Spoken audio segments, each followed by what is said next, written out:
Senhoras e senhores, muito obrigado por aguardarem. Sejam bem-vindos à reunião de divulgação dos resultados do quarto TRI da Suzano. Todos os participantes estarão no modo apenas de escuta durante a apresentação do Sr. Walter Schackel. Depois da apresentação da empresa, haverá uma sessão de perguntas. Instruções serão dadas nesse momento. Caso necessitem de assistência, por favor, pressionem *0. Quaisquer declarações relacionadas ao futuro têm por base as crenças e as avaliações da Suzano. Há incertezas relacionadas a eventos futuros que dependem de circunstâncias que podem vir a acontecer ou não. As condições econômicas do setor, da economia em geral e outros componentes podem afetar os resultados da empresa. Gostaria então de passar a palavra ao senhor Walter Schalka, presidente da empresa. Bom dia a todos, é um prazer estar com todos para falarmos do quarto TRI da Suzano. É um prazer termos toda a nossa diretoria, ou grande parte dela. Quaisquer perguntas, fiquem à vontade para fazê-las para qualquer um da equipe. Temos bastante orgulho dos resultados do ano passado da Suzano. Quero agradecer publicamente todos os nossos 16 mil funcionários, toda a equipe de liderança que entregaram resultados recordes. Não só isso, estamos preparando a empresa para o futuro também. Volumes muito bons de celulose no ano passado, papel com resultados extraordinários que eu vou apresentar para os senhores, e conseguimos entregar quase 23 bilhões e meio de EBITDA no ano passado. Um valor muito positivo que nos deu condições de reduzir a dívida líquida de 12,3 bi para 10,4 bi. Quase aí 1,9 bilhão de redução. Houve impacto da inflação, o custo de caixa sofreu esse impacto em relação ao orçado no ano anterior, mas estamos preparando a empresa para o futuro. A posição é bastante sólida com relação à liquidez e a alavancagem é 2,4 vezes a dívida líquida sobre o EBITDA.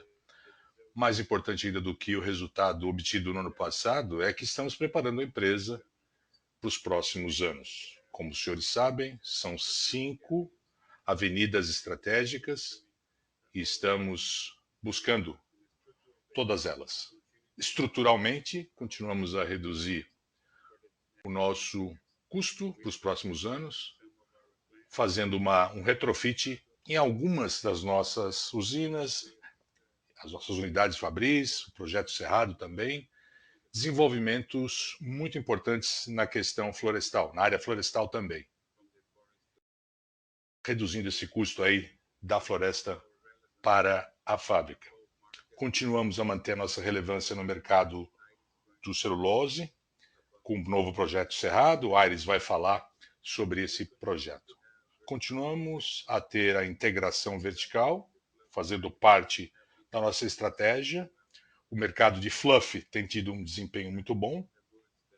Os bens de consumo também apresentam resultados bons e a área de papel também atingiu resultados recordes no ano passado, que nós vamos compartilhar com os senhores agora.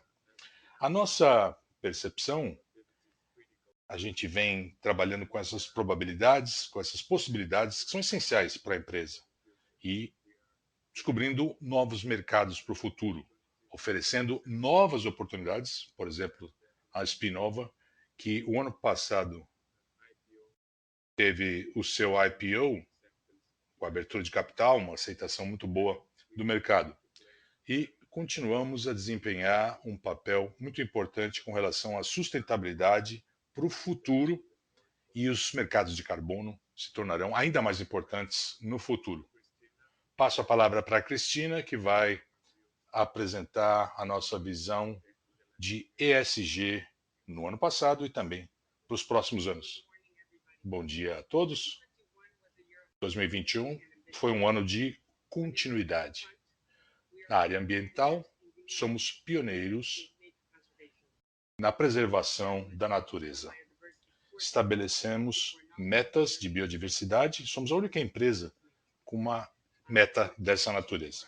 Com relação à mudança climática, essencial para a nossa estratégia, estamos elevando o patamar ainda mais. Demos início à iniciativa ou adotamos a iniciativa de 1,5 grau, reconhecendo a iminência do problema. A nossa meta de remoção foi baixada de 2030 para 2025. Na questão social, temos consciência do nosso papel. A Suzano oferece um lugar de destaque para a diversidade e para a inclusão. Queremos ter pelo menos 50% de diversidade de raça e gênero. Isso alinhado com os compromissos de longo prazo. Eu tenho bastante orgulho de apresentar que diversidade e inclusão tem a meta de 100% dos líderes da empresa, causando impacto na compensação variável, mostrando que a Suzano pode definir tendências, sim, ampliando o impacto na comunidade onde atuamos. O progresso vem sendo nítido na redução de emissões. Além disso, os projetos da Suzano oferecem esse efeito dominó de dobrar a geração de renda. As empresas sustentáveis têm boa governança. É uma alavanca essencial quando você ataca as frentes social e ambiental, como podemos ver no slide. Responsabilidade formal de ESG, desempenho obrigatório, avaliação e a participação mínima. E, por fim, eu gostaria de destacar os resultados da Suzano no ano passado. Aumentamos a sustentabilidade na nossa estratégia e nas nossas operações. Também a transparência. Levantamos 3,3 bilhões de dólares em papéis ligados à sustentabilidade. Redução de emissões, redução do uso de água industrial, diversidade e inclusão, principalmente mulheres em posições de liderança. Em dezembro de 2021, a nossa dívida representa 40% da dívida total da empresa. Tivemos a nossa primeira apresentação de ESG para alavancar ainda mais o envolvimento de todos. E quero destacar que chegamos ao A- em todos os projetos de carbono. Água, ambiente, a gente vinha de uma nota B, chegamos agora a A-. Eu quero falar agora sobre papel. Então eu passo a palavra para o Fábio. Obrigado, Cristina. Bom dia. Entregamos um desempenho sólido no quarto tri. Apesar de problemas de logística e inflação, conseguimos um EBITDA recorde. A demanda por produtos de papel tem sido sólida, tanto no mercado nacional quanto internacional. Temos a demanda, há problemas de logística e precisamos recompor as margens, tanto na área de matéria-prima e também no preço do produto. A demanda de papel, imprimir e escrever subiu 60% em relação ao mesmo período do ano anterior, 19% no ano, por conta da liberação e a retomada da economia. 6,3%, isso ano após ano. principalmente comparando com 2020, quando houve uma recomposição do mercado. A demanda por papel cartão também cresceu. A demanda cresce na América Latina, na América do Norte e na Europa. Os volumes de venda foram 4,3% acima de 2020. Vendas nacionais representam 72%, um aumento de 5% em relação ao mesmo trimestre de 2020. Trimestre após trimestre, 16% foi o aumento de vendas,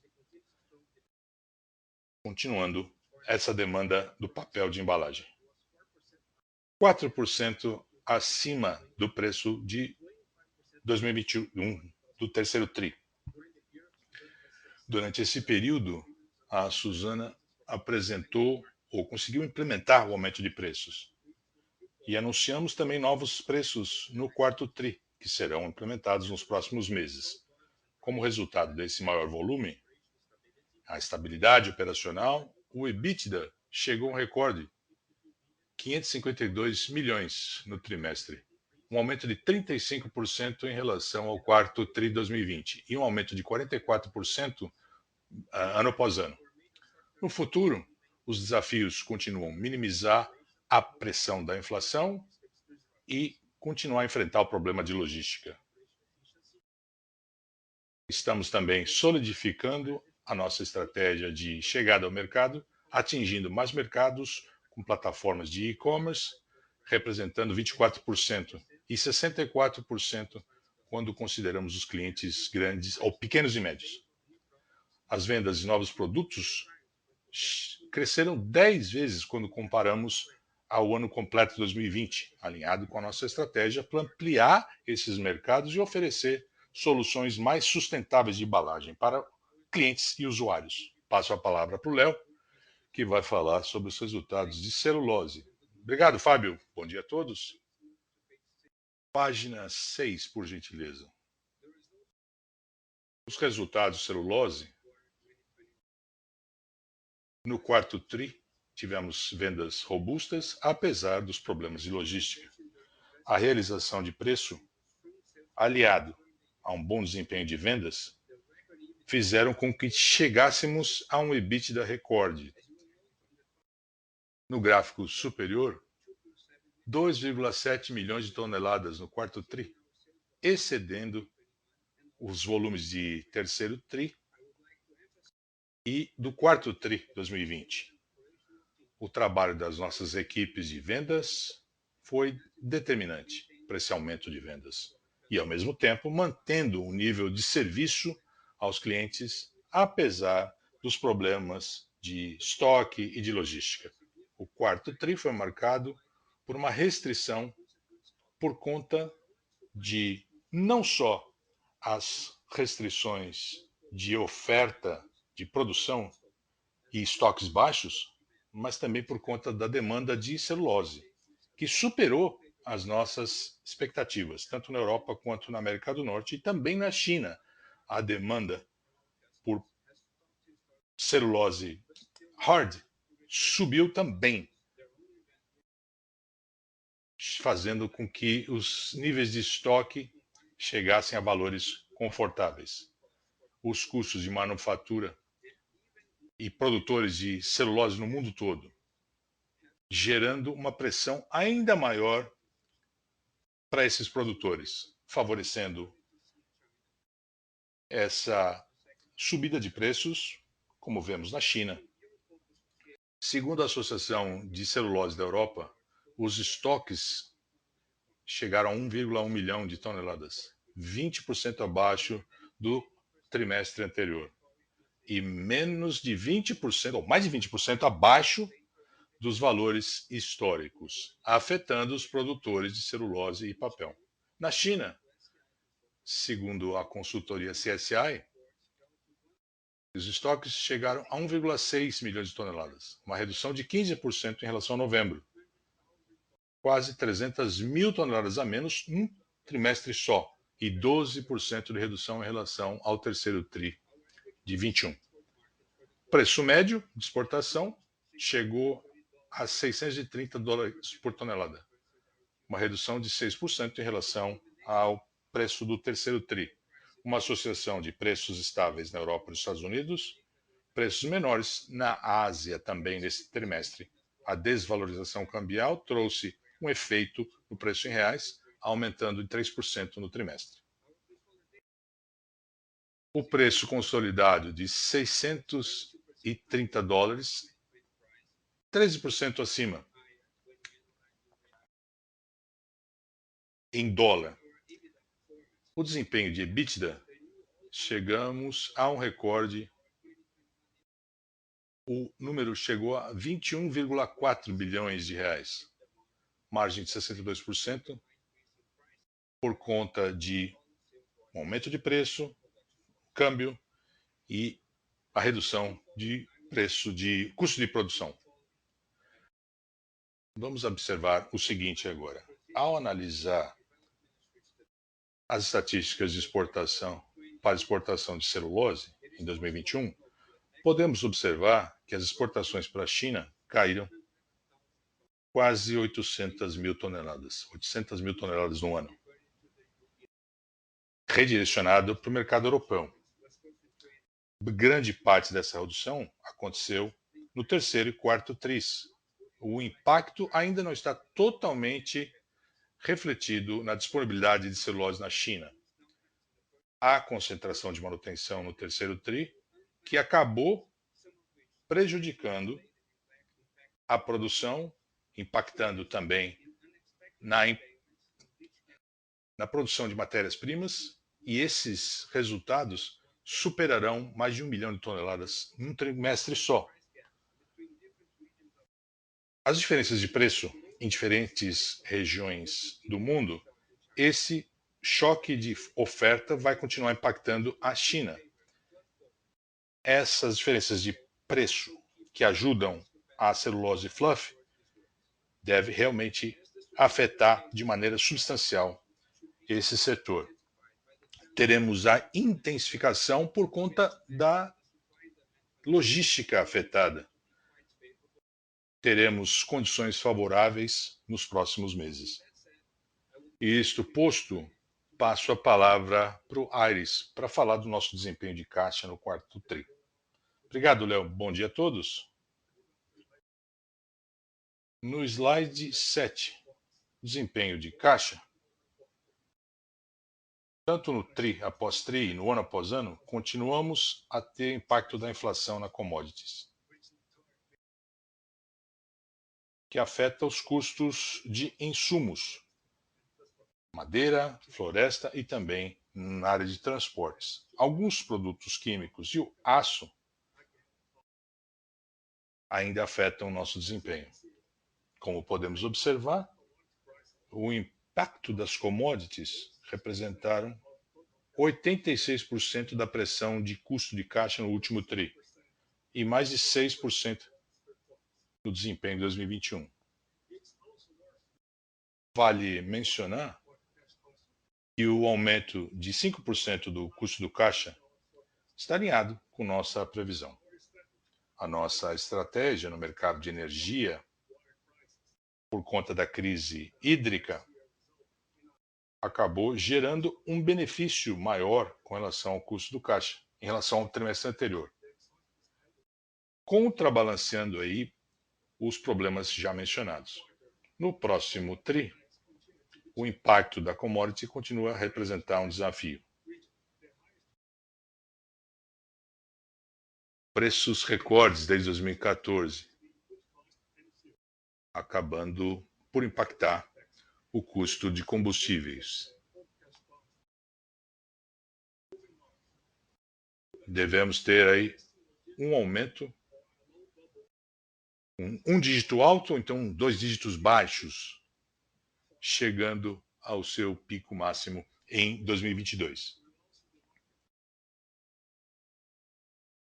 Há manutenções programadas, representando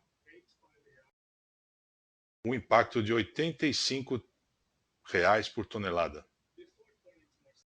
Antes de passar a palavra para o Marcelo Batti, eu gostaria de dizer que o foco da Suzano permanece nos projetos de modernização para melhorar a sua competitividade estrutural no longo prazo. Marcelo, você tem a palavra. Obrigado, Aires. Bom dia a todos. Na página 8, mostramos que o quarto TRI foi mais um período de geração de caixa sólido e a desalavancagem por consequência. 10,4 bilhões de dólares, 1,8 bilhão de dólares abaixo do valor do ano anterior. Uma redução da alavancagem, então, de 4,2 para 2,4 vezes ao longo do ano, algo bastante significativo. Conseguimos reduzir a dívida líquida não só em 1,8, mas 1,8 vezes o EBITDA ao longo do ano. Um desempenho realmente extraordinário. A programação de amortização da dívida é bastante tranquila nos próximos 3 anos. Temos uma posição de liquidez ainda superior, com essa renovação da carteira de 1 para 1,27 bilhões de dólares que foi anunciado recentemente. Na página 9, vemos o portfólio de hedging. A gente vem aproveitando os mercados de câmbio para continuar a melhorar a qualidade da nossa carteira. A média da carteira agora, 5,49. E a opção de compra, 6,47. Cobrindo aí 70% de gap de moeda estrangeira que a gente tem nos próximos meses. Continuamos a criar um hedging de longo prazo para o projeto Cerrado. O put aí 607, 7,76 é a média de compra. Temos uma produção bastante relevante contra a possível valorização da moeda. Na página 10, fechamos aí 2021 com um capex de 6,3 bilhões de reais, alinhado com o guidance oferecido ao mercado. 3,6 bilhões de reais, 7,3 relacionados ao projeto Cerrado. É o assunto específico que o Aires vai apresentar agora. Obrigado, Marcelo.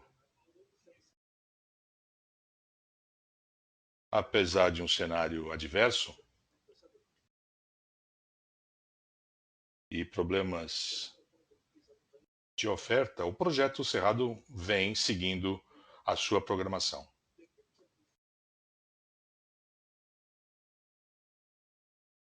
No slide 11, temos aí uma imagem em relação ao quarto TRI. 8% é a evolução, já incluindo as adversidades durante o período de chuvas. E essa produção vai para o Porto de Santos. Walter. Os destaques estão aí na última página da apresentação. Apesar da Covid, inflação, problemas na cadeia de suprimento enfrentados no ano passado, o desempenho foi extraordinário em todas as unidades de negócio, chegando a resultados recordes e um balanço bastante sólido, preparando a empresa para o futuro e para os nossos programas de investimento.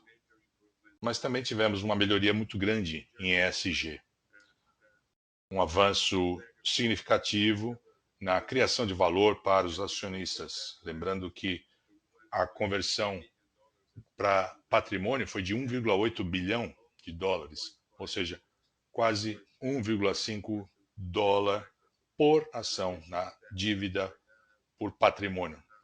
Além disso, o projeto Cerrado, que vem seguindo o programa, que vai oferecer uma geração de valor impressionante para os nossos acionistas também. A nossa percepção é a de que estamos atendendo todas as 5 avenidas estratégicas de maneira positiva. E antes de começar a sessão de perguntas, Eu gostaria que todos participassem no dia 30 de março, no Suzano Day, daqui a algumas semanas, no dia 30 de março. Então fica aqui o convite para todos. Passemos então à sessão de perguntas. Muito obrigada. O microfone está aberto para perguntas. Pressione asterisco 1 para fazer uma pergunta.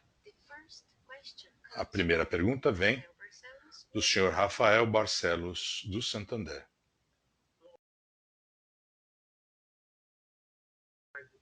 Minha pergunta é sobre preço de celulose. O aumento de preço para fevereiro, qual é a expectativa de demanda na China? Qual é a visão estratégica das operações da Suzano? Alguns produtores vêm passando a focar mais no papel para embalagem. Com relação à celulose, a Suzano poderia transferir produção de celulose hard para outros tipos de celulose? Obrigado.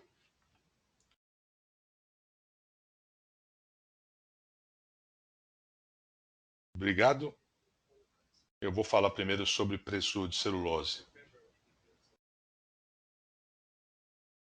Estamos ainda no meio do mês, não podemos divulgar os dados do mês. Eu só quero reforçar o que aconteceu em janeiro.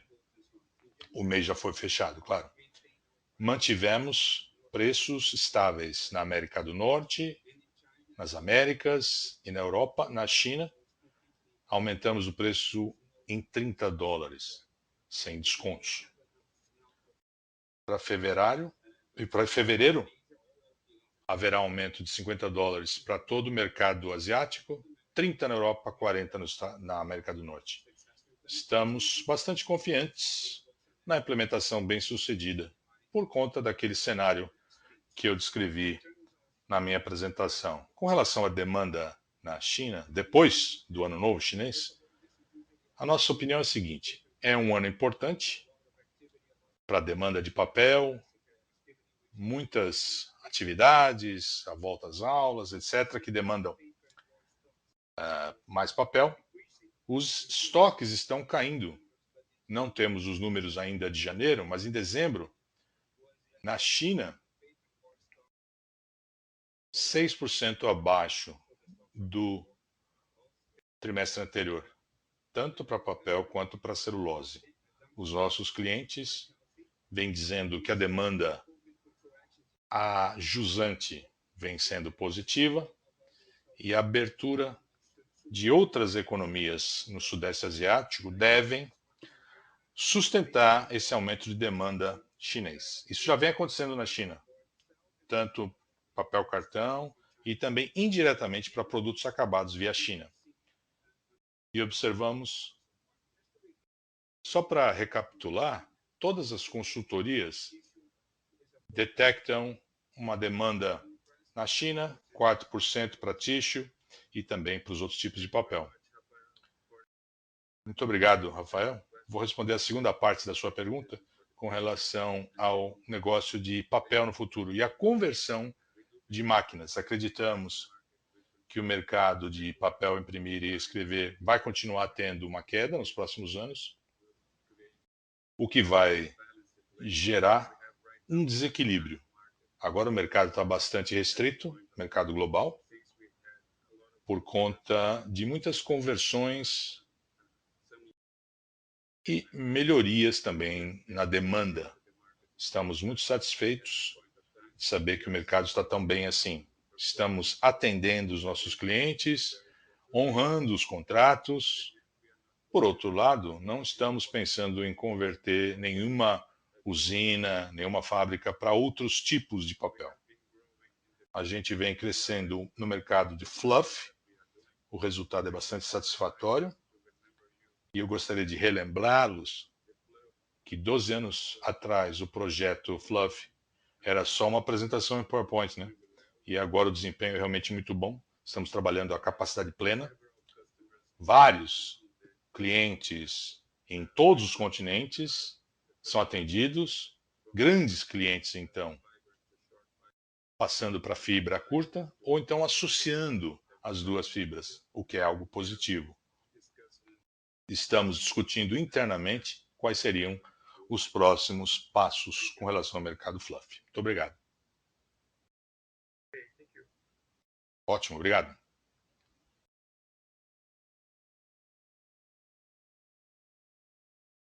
Daniel Sasson, do Itaú BBA, faz a próxima pergunta.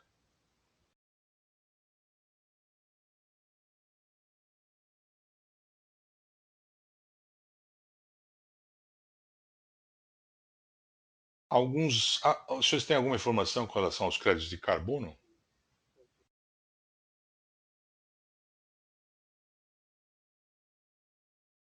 Eu gostaria de entender um pouco como acontece esse processo. E a segunda pergunta para o Aires. Qual seria o desempenho do custo de caixa para 2022? Haverá mais pressão em matéria-prima, inflação? Ou o senhor acha que os problemas maiores já ficaram para trás? Obrigado. Obrigado, Daniel. Eu vou responder a primeira pergunta com relação ao mercado de carbono. Está muito claro para nós que essa será a maneira de financiar a descarbonização no mundo. Um sistema de troca de carbono, o preço do carbono deve subir nos próximos anos, o que vai dar condições para a empresa de trazer adicionalidades para reduzir a emissão de carbono ou o sequestro de carbono, para que possamos monetizar esses créditos. A gente passa agora por um processo de certificação dos créditos, por um lado, e por outro, esperando a nova legislação brasileira, que vai dar condições para que haja negociação desse mercado.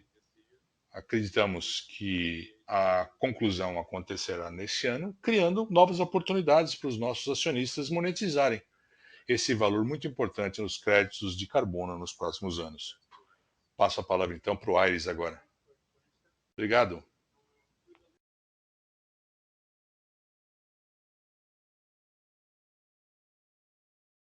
Estamos vivendo agora um ciclo positivo, principalmente com relação aos preços de commodity. Acho que a pior parte ficou no quarto tri.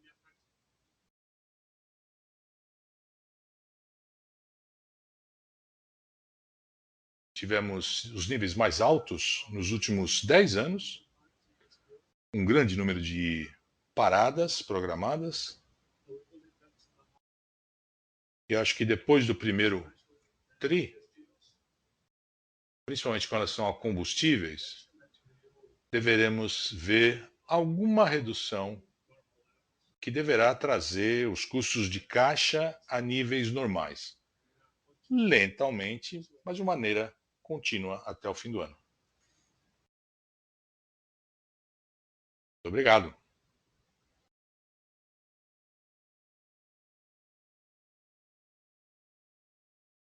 Leonardo Correia, do Banco BTG Pactual, faz a próxima pergunta.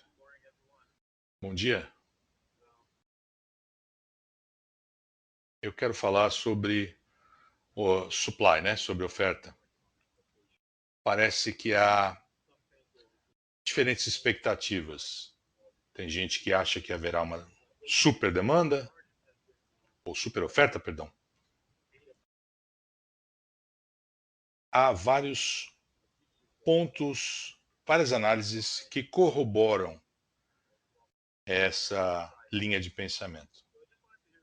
Eu quero ouvir a opinião dos senhores. Quais são as suas expectativas, tanto, quer dizer, da oferta, principalmente por conta dos problemas de logística, de cadeia de suprimento, etc. Vocês poderiam falar um pouquinho, então, do lado da oferta? E a segunda pergunta é um pouquinho mais específica, peço desculpas. Eu queria que o Bate me ajudasse. Vendo os números do fluxo de caixa, Suzano tem dois problemas aí. Não é novidade, mas algo que poderia mudar nos próximos tri. Primeiro, nos derivativos. A empresa foi criticada por conta da sua política,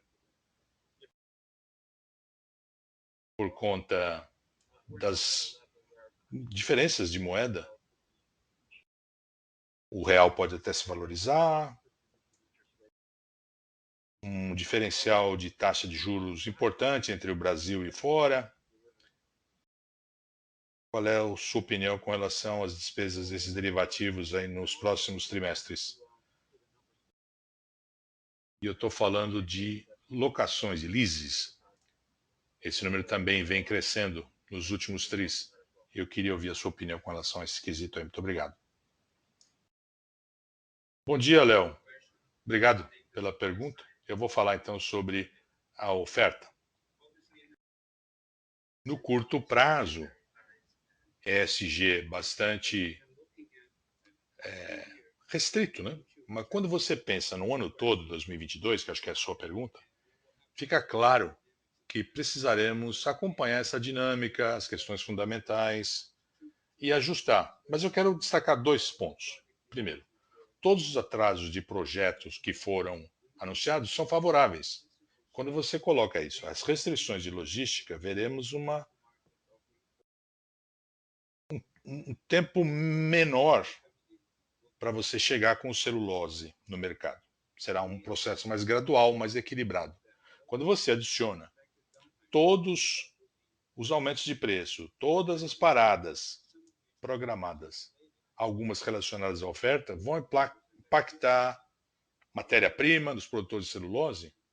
A nossa análise de oferta e demanda de 2022, teremos um cenário ainda mais positivo. Várias consultorias revisaram os seus números, subindo essas expectativas entre 90% e 92%, o que indica uma oferta bastante favorável, bastante positiva. Tem um outro aspecto que não foi computado ainda. A hardwood também ganhando em relação a softwood. A diferença de preço entre a fluff vai fazer com que essa capacidade possa ser utilizada aí também.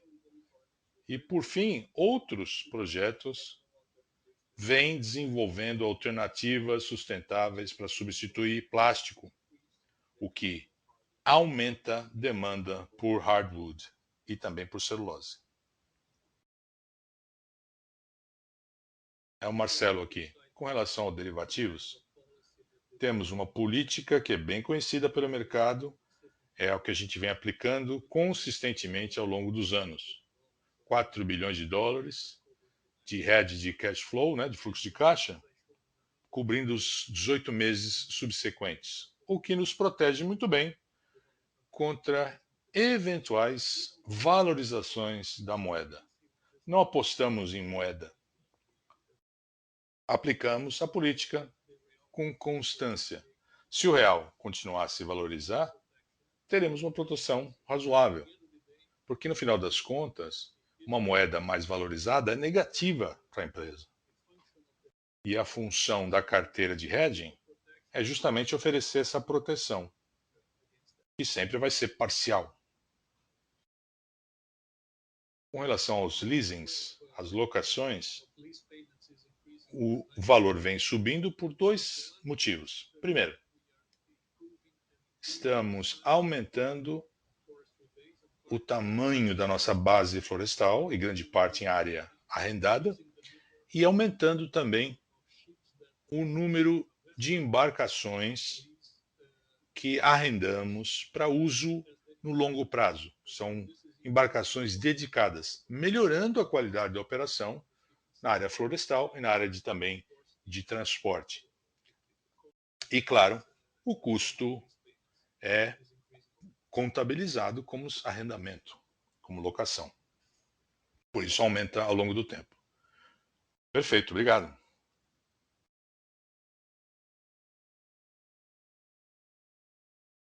Tiago Lofiego, do Bradesco, faz a próxima pergunta. Obrigado, bom dia. Primeira pergunta é para o Grimaldi. O senhor poderia explicar o mercado de solving? A demanda é alta em relação a hardwood.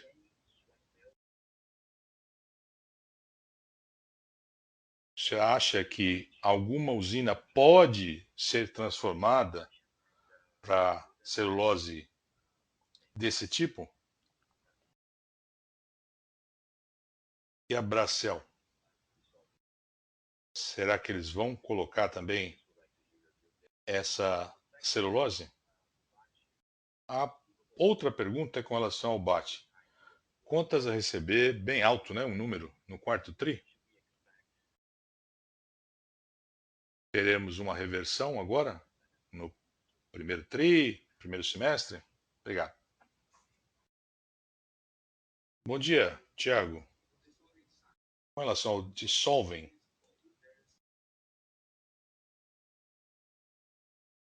existe essa capacidade? 28, 30% é capacidade flexível. Existe essa lacuna aí. $330. Não temos certeza absoluta, é claro, porque a gente não sabe o que a concorrência faz, mas essa capacidade flexível vem sendo usada para celulose. Não consigo responder. São informações públicas, que é o que vocês receberam. Não posso te ajudar mais nesse sentido. Tiago, com relação aos recebíveis, como você sabe, tivemos, com toda a confusão logística, vamos dizer assim, temos uma concentração do faturamento no final do TRI, criando essa situação. O ciclo normal de recebíveis acabou sendo postergado. Já concluímos esse processo, mas por isso vemos esse aumento temporário dos recebíveis no final do trimestre. Obrigado, Grimaldi. Obrigado, Bate.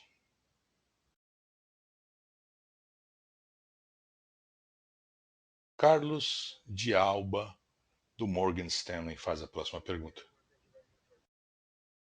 Bom dia.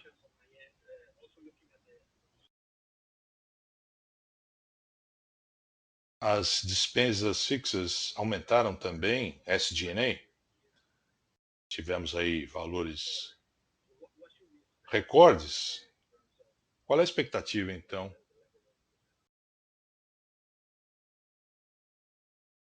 Ao futuro? Esperamos valores mais normais? O preço do papel aumentou no quarto TRI e esses aumentos devem ser implementados nos próximos trimestres? Acho que é isso que ficou claro, né? Por que essa diferença de timing? Vocês poderiam explicar um pouco melhor? E a última pergunta: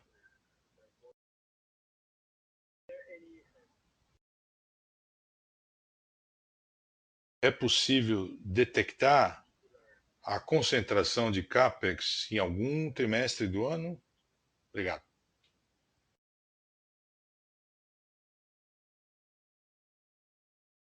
Obrigado, Carlos, pelas perguntas. Com relação a SG&A, há dois efeitos no quarto TRI. É ali que ajustamos as provisões para remuneração variável. A gente não tem o desempenho do ano, então no final do ano aumentamos essa provisão. A mesma coisa aconteceu no final de 2020. Quando você compara ao trimestre anterior, você tem essa diferença dessa provisão adicional. Ano após ano, temos os efeitos da inflação compensados parcialmente por eficiência, mas houve sim um impacto. E daqui para frente, esperamos que a pressão inflacionária continue, mas continuamos trabalhando para compensar esse efeito negativo com mais eficiência. Com relação ao CAPEX, geralmente há concentração no primeiro TRI, em geral, mas nesse ano, por conta do projeto Cerrado, teremos aí um desempenho mais homogêneo do CAPEX ao longo do ano, sem uma concentração muito específica. O Fábio, com relação ao preço do papel, 9% em dólares foi o aumento do mercado de exportação no quarto TRI. Algo bastante estável acontece no mercado nacional, por conta da sazonalidade. Como você sabe, temos um volume muito grande para o programa de livros, o programa federal. É um contrato de longo prazo, por isso o aumento no quarto TRI. Com relação a anúncios de preço, já falamos para o papel revestido, que deve ser implementado gradualmente nos próximos meses. Há contratos de longo prazo e precisamos que esses contratos cheguem ao fim. Aumentamos os preços na América do Norte em 9% a partir de março deste ano. Obrigado, boa sorte aí.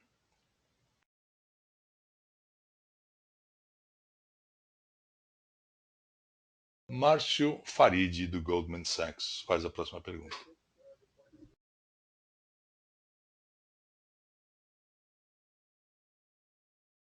Eu quero falar sobre os gargalos da cadeia de suprimento.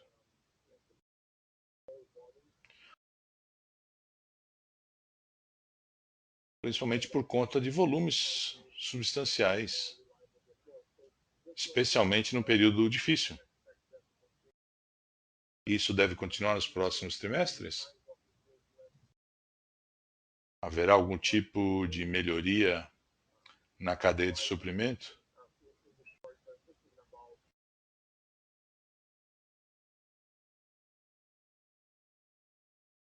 A segunda pergunta para o Léo. A China vem retomando a sua economia? O preço de papel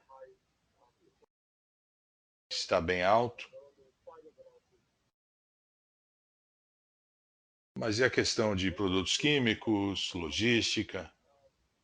Em suma, qual é a expectativa de uma eventual subida de preços na China? Principalmente por conta de estoques baixos e essa perspectiva na região. Bom dia, Márcio. É o Léo. Obrigado pela pergunta. Não ficou muito claro o que você disse. Deixa eu ver se eu entendi direito. Com relação à cadeia de suprimento, a situação se complica no primeiro ano, primeiro trimestre, por conta das contaminações nas tripulações, congestionamentos em portos. O quadro fica ainda mais complicado. Não podemos detectar uma melhora significativa, principalmente no primeiro semestre. Esse problema pode continuar gerando desconforto até o final do ano. Monitoramos com atenção a disponibilidade de transporte ferroviário, algo que pode impactar também a oferta de madeira, celulose para os produtores, impactando o mercado de papel. A Covid impacta os portos chineses, que operam em circuito fechado, ninguém entra, ninguém sai, um número limitado de operadores, retardando as operações em 7, 15 dias. Então o quadro é bastante desafiador. Estamos nos esforçando para manter um alto nível de serviço para os nossos clientes. E eu acho que a segunda pergunta está relacionada a preço, se eu entendi bem. e as margens do produtor de papel, a pressão inflacionária. É isso, né? Esse é um dos KPIs que a gente monitora com atenção, bem de perto.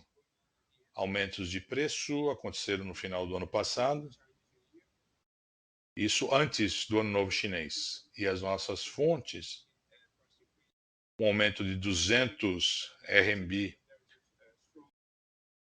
Mas existe essa crença de estamos chegando no pico. Conseguiremos implementar esses aumentos de preço até o final de fevereiro. Os nossos clientes já indicam aumentos adicionais de preço nos próximos meses, algo bastante razoável. A sensação para o mercado chinês é que não há para especular com aumento de preço ou de celulose. É importante dizer também que monitoramos essa margem, o spread, na verdade. Chegou aí esse spread ao valor mínimo, a diferença mínima, em meados do ano passado. E eles vêm recuperando desde então. Imprimir e escrever, embalagem e o papel revestido também vem seguindo a mesma tendência. O preço de tissue e de celulose, o aumento foi de 300% desde meados de 2021. Então o mercado é bem mais salutar do que já foi. Ótimo, obrigado.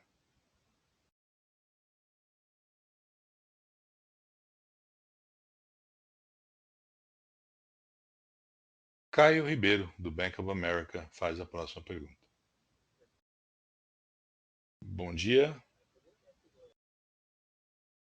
Aumento de preço de celulose. Qual é a probabilidade de um novo aumento de celulose na China? Os fabricantes de papel vêm tendo dificuldade para recompor margem. Isso aconteceu no ano passado. Os senhores falaram que os produtores de papel vêm aumentando o preço também. Os senhores esperariam esse aumento de preço antes de anunciar um novo aumento de preço da celulose? Com relação ao custo por tonelada, essa meta de 2024 de R$ 560 por tonelada, vocês acreditam que esse valor é viável? É o Leonardo falando.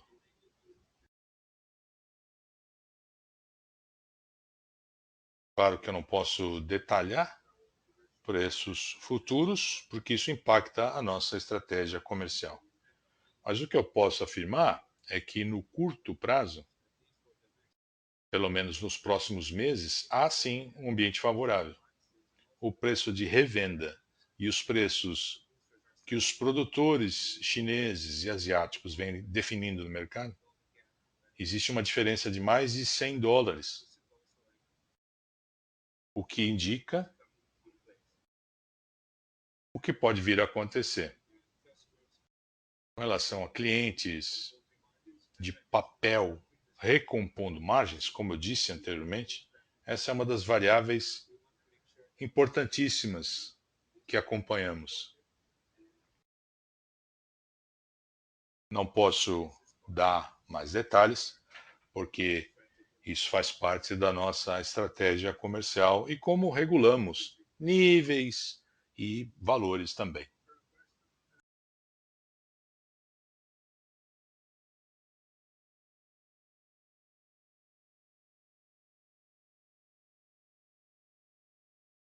No próximo Suzano Day, agora no dia 10 de março, esses números serão divulgados.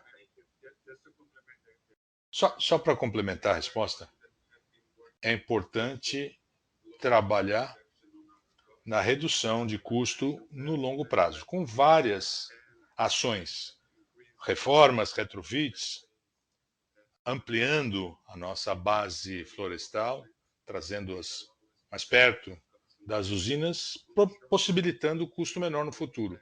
E no curto prazo temos o impacto inflacionário. Haverá mais transparência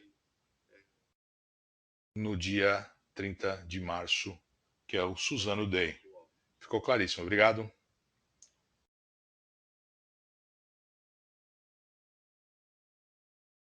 Cadu Schmidt, do UBS, agora. Pergunta para o Léo.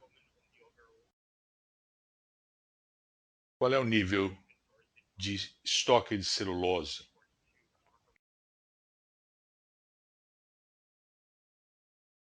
Os níveis são os mais baixos desde 2018, segundo os nossos cálculos.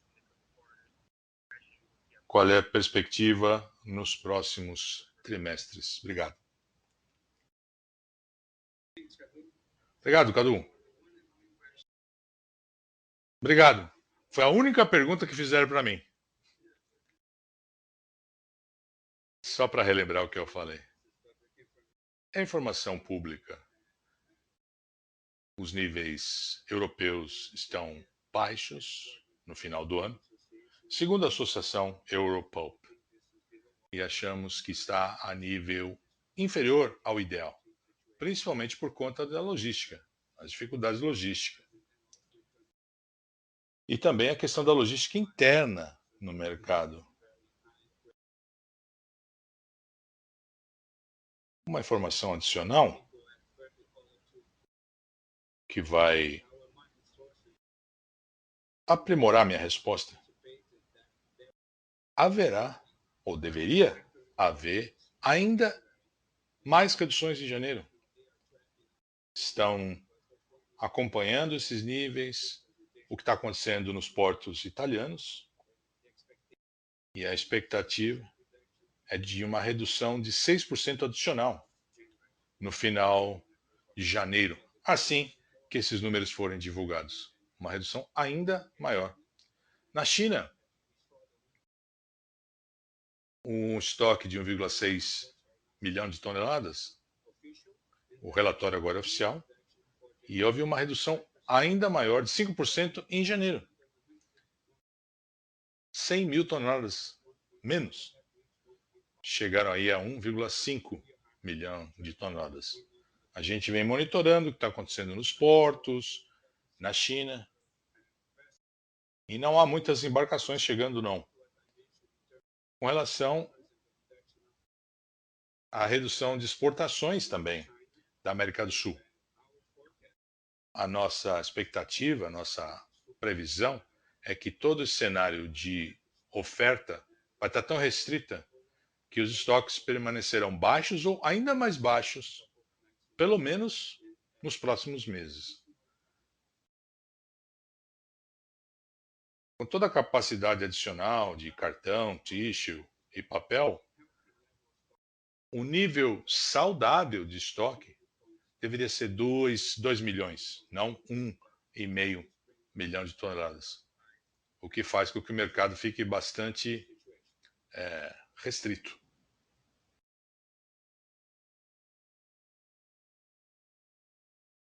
Os senhores podem falar sobre o estoque, o nível de estoque da Suzano em relação a níveis históricos? Não posso dar guidance que isso impacta a política comercial, mas o que estamos dizendo está muito claro com relação ao nosso desempenho de vendas e produção. Vocês sabem, não podemos divulgar a capacidade. Os nossos estoques estão a níveis baixos. Estamos mantendo os níveis assim, dando apoio atendendo os clientes de longo prazo e mantendo o mesmo nível de serviço.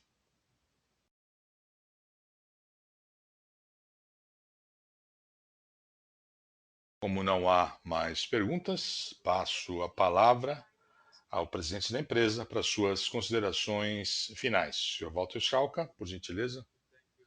Quero agradecer a todos pela participação.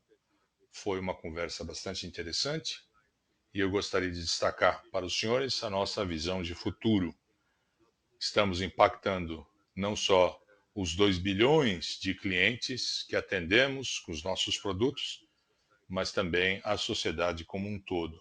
São 8 bilhões de pessoas no mundo atendendo dois problemas importantíssimos: como atender a mudança climática de um lado, como vamos atacar as desigualdades, atendendo diversidade e inclusão, algo muito necessário.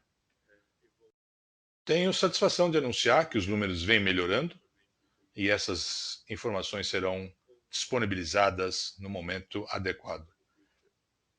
Atendendo as metas de ESG, estamos desenvolvendo e preparando a empresa para o futuro, criando valor para os acionistas e compartilhando o valor, esse valor com todos os públicos que atendemos. Algo muito positivo para a empresa. E continuaremos nessa linha. A nossa visão, de uma maneira bastante humilde, a Suzano está muito bem preparada para o futuro. Continuaremos a desenvolver as nossas atividades, a caminhar e transformando a empresa para que ela seja ainda melhor, para causar um impacto positivo na sociedade. Muito obrigado a todos, tenham todos um bom dia. Muito obrigado. Muito obrigada. A reunião de divulgação de resultados da Suzano do quarto TRI chega ao fim. Tenham todos um bom dia.